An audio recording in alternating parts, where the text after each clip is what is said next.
امروز میخوام برات یه قصه تعریف کنم. قصه یک زن، قصه یک عشق و قصه یک زندگی.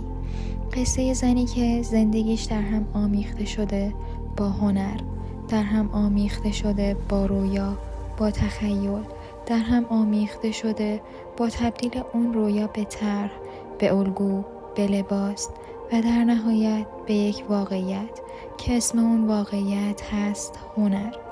هنر یعنی عشق، یعنی لحظه، یعنی درد، یعنی شعر، یعنی لباس، یعنی رنگ، یعنی طرح.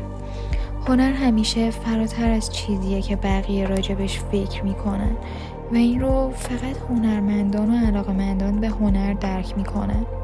در واقع یک اثر هنری یعنی یک حس، یعنی یک لحظه خاص از میان تمام زندگی، یعنی یه رویا و تبدیل اون به واقعیت.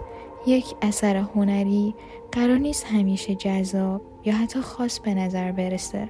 یه اثر هنری قراره یه حس رو منتقل کنه و این تنها بخشی از هزاران هزار حسهای من هست که الان دارم برات به تصویر میکشم. این حس همون حس زیبای یک زنه، یک زن که سعی داره مثل یک ستاره در طول تمام تاریکی های زندگی بدرخشه. این ستاره گاهی کم نور، گاهی پر نور و حتی گاهی بدون هیچ نوریه. اما تو این بین فقط یه چیز خیلی مهم وجود داره و اونم اینه که اون ستاره همیشه تلاشش رو برای زندگی میکنه، حتی اگه قرار نباشه که همیشه بدرخشه. پس ندرخشیدن عیب نیست، این زندگی نکردنه که عیبه و زندگی برای من یعنی هنر.